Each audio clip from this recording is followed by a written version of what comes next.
What's up and welcome back to Rumor Has It Official. Let's get straight into talking about 90 Day Fiance Before the 90 Days. This is season 4, episode 2, and the title of this episode is Great Expectations. Let's start off with Geoffrey. So Geoffrey is going to Russia. He feels that him and Varya will have this instant connection in person. He tells his sons that he's nervous and hopes that things will work out. He's hoping that Varya can help him with finding happiness.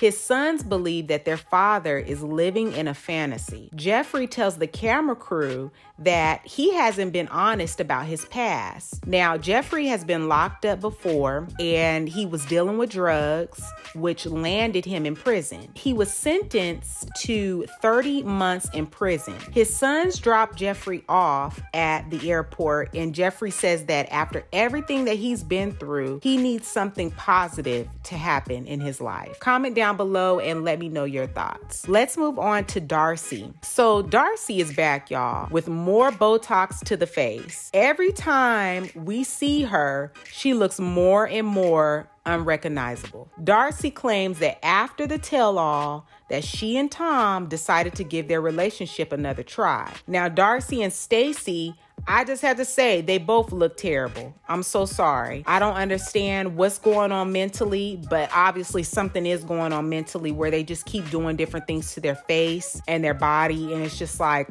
this isn't good. Darcey opens up to her sister that Tom is acting distant again, and he didn't even properly wish her a happy birthday. Darcey gets very emotional, saying that just receiving a text message made her feel sad and unloved.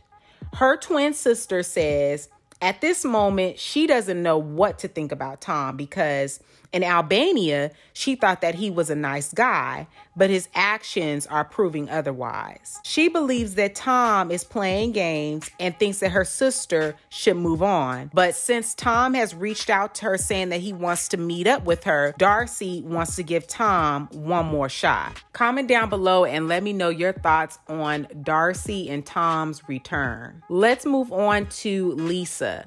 So Lisa leaves in 2 days to go meet Usman in Nigeria. And when she video chats with him, he says that he can't wait to see her, kiss her, and slap her. Now, he goes on to say the slap is for all the drama that she's been giving him. He said he wanted to slap her, and then the look on her face, it was kind of like, it's just too much. I don't know what's going on with these two. So Lisa tells Usman when she gets there, she wants to go to the studio with him. She's aware that women are also in the studio as well, and it concerns her because she feels temptation is there. Adding that she's put 2 years in with Usman and doesn't need another woman coming in between them. Now, she thinks by getting married as soon as possible that will keep girls like his fans and different people away. Please, fans don't care if a man is married. They will still throw themselves on that man. So I feel like at her age, she should kind of know that. Usman tells Lisa that in public, he can hold her hand, but not in his parents' home. Holding her hand in front of his mom is considered indecent. Comment down below and let me know your thoughts. Let's move on to Ed. So Ed sees Rose in a few days, but before he leaves for the Philippines, he has to go to work to tie up a few loose ends. Ed talks to his co-worker, who is also a really good friend, and she informs him that Rose lives in a small village. Now, she's telling him more information. I feel like he should already kind of know and have done his research. Now, you would think that he would have done his research, but I guess not, because his friend, she tells him that they probably won't have plumbing there. So, some of the homes, you have to take showers out with a bucket, and it's just, you could tell he's really scared and kind of shocked at some of the things that she's saying. She also tells him that he needs to get shots so that he doesn't catch anything, and that they have flying cockroaches. Ed has only known Rose for 3 months and has no clue what he's getting himself into. It's gotten to the point where Rose's sister wants money from him, and she's been messaging him privately. Even with all of the major red flags, Ed is still hoping Rose is his soulmate. Comment down below and let me know your thoughts. Let's move on to Avery. So Avery leaves in a couple of days for Australia, and Avery believes that Ash is her soulmate. Now, before yoga, she FaceTimes Ash, and we get to meet Ash's son, Taj,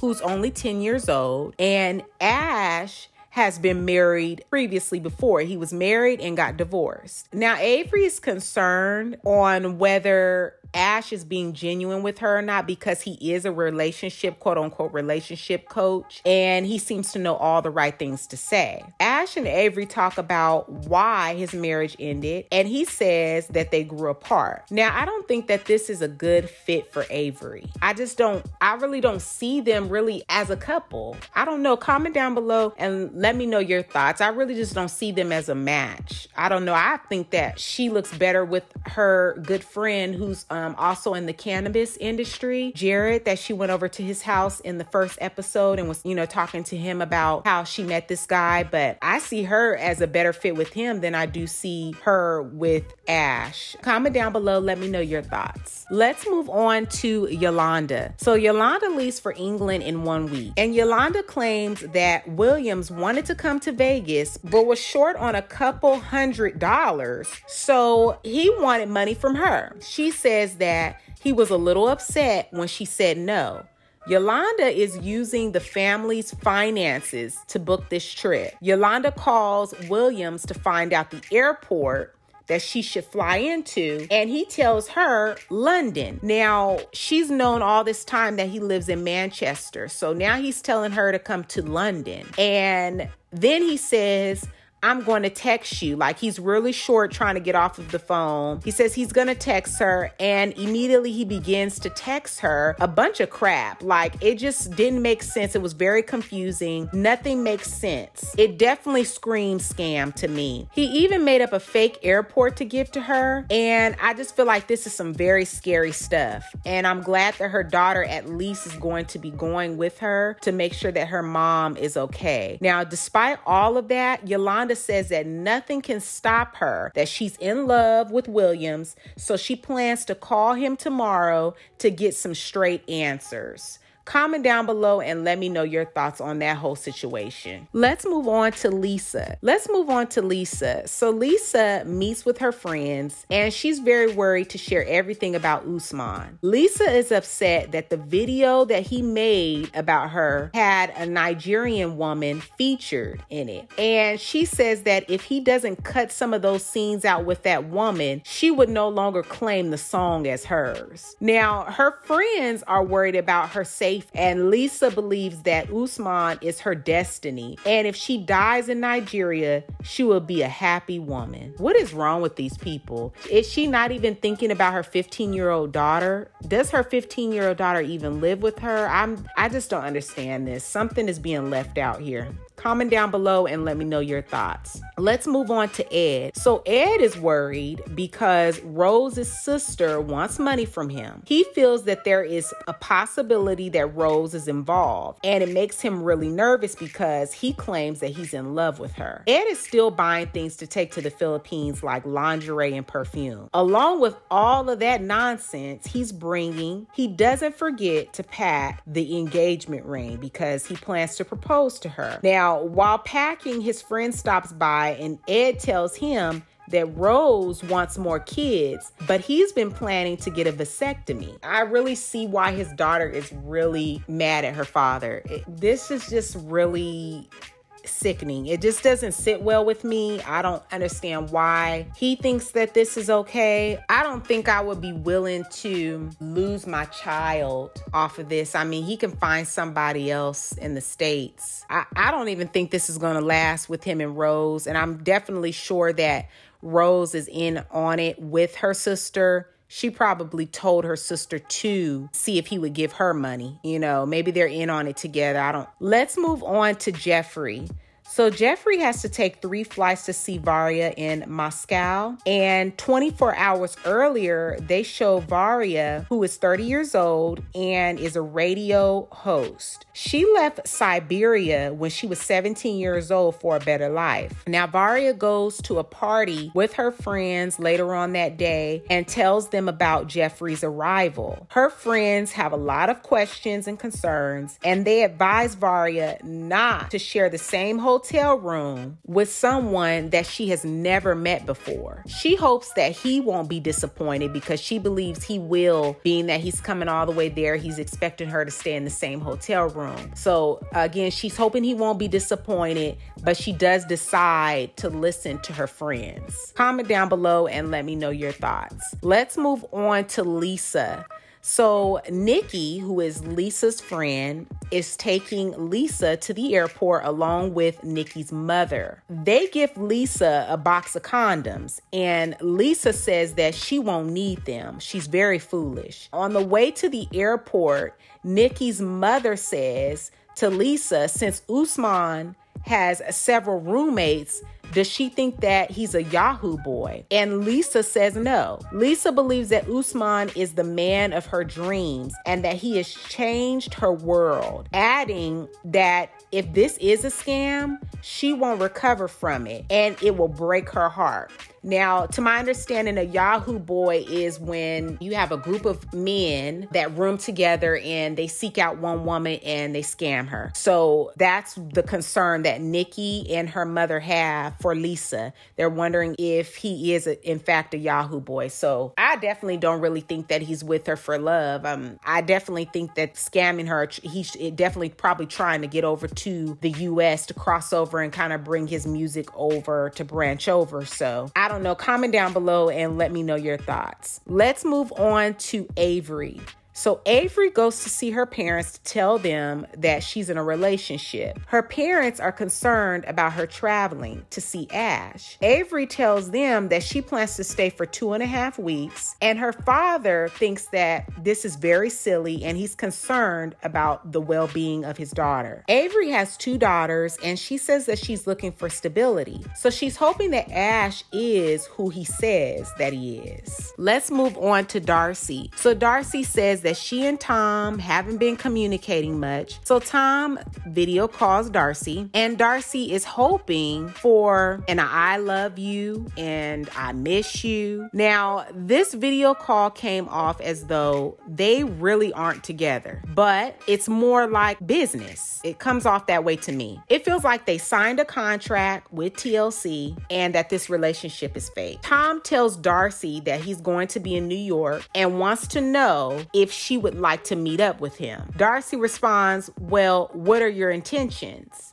Darcey says that it feels off and she's worried that he's only wants to meet to break things off with her, like Jesse did. She tells Tom if he only wants to break up with her, he might as well do it over the phone. So what do you all think? Do you think that he wants to bring her to New York, meet with her in New York just to break things off with her? Let's move on to Ed. So Ed's taxi has arrived and he's headed to the Philippines. He's excited and nervous, but also he has some reservations. He believes that this is his one and only chance at true love. Before he boards his flight, he tries to call his daughter and she won't pick up. So he decides to make a video. His daughter then calls him back after she sees the video, and you can tell by her voice that she is really pissed off at her father. She's very upset, you can tell, but she wishes him safe travels. Anyway, let's move on to Geoffrey. So Geoffrey is stressed and worried, and he pulls a Darcey and goes into the airport bathroom to freshen up a bit before seeing Varya. So Varya is waiting for him and is very nervous to meet him as well. Varya, she gets emotional when she finally does see him. So once they get outside, Geoffrey is acting very awkward and he isn't talking much. Varya says that she hopes that the awkwardness will dissipate. Now, while waiting on their taxi, Varya tries to take a selfie with Geoffrey, and she makes a comment that he's holding her like a father would hold his daughter. So I don't really know. Hopefully they do warm up to one another, but it is very awkward. And I feel more or less like he's making it awkward. So I really need to hear your thoughts on 90 Day Fiance Before the 90 Days. This was season 4, episode 2. The title of this episode is Great Expectations. Comment down below your thoughts on this episode. Let me know how you are liking season 4 so far. How are you liking the cast? Who are some of your favorites so far? Who do you think will last? Who do you think won't last or won't make it very far? Comment down below. Let me know your thoughts. Let's get this conversation rolling. Give this video a big thumbs up. Share with a friend who also loves watching 90 Day Fiance Before the 90 Days. Don't forget to subscribe and also hit the bell so you'll be notified on the next time that I make an upload. And I will catch you all in the next video. Peace.